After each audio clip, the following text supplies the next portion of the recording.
Hi, I just wanted to introduce everybody and greet everybody to the program. I'm introducing Reclaim. We're co-producing this with the New York Internet Society. Reclaim is a movement that has grown out of Occupy. We're a number of people who have worked together pre-Occupy, during Occupy.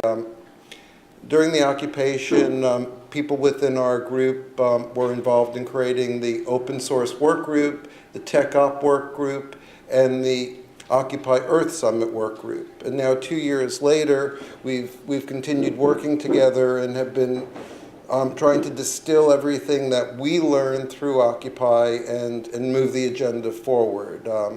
Key to that was our involvement with the United Nations Earth Summit, Rio Plus 20 in June of 2012.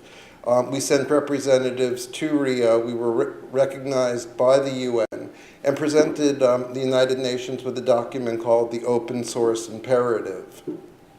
It's an outline, and we will be presenting about Reclaim later in the day, but it's an outline on how open source can be globally transformative, how open source adds to the commons, and how open source is a key tool in our ability to deal with global corporations and create a better balance.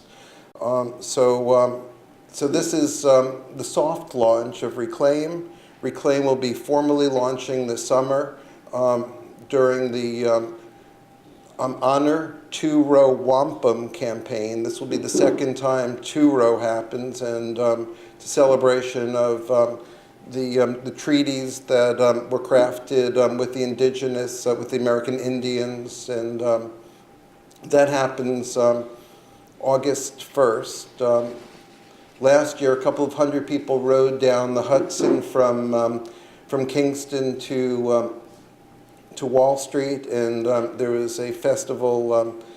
We're doing it again this year, and we're doing it in partnership with Two-Row.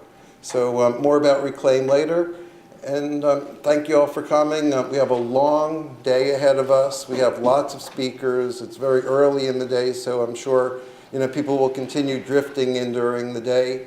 Robert Steele is here.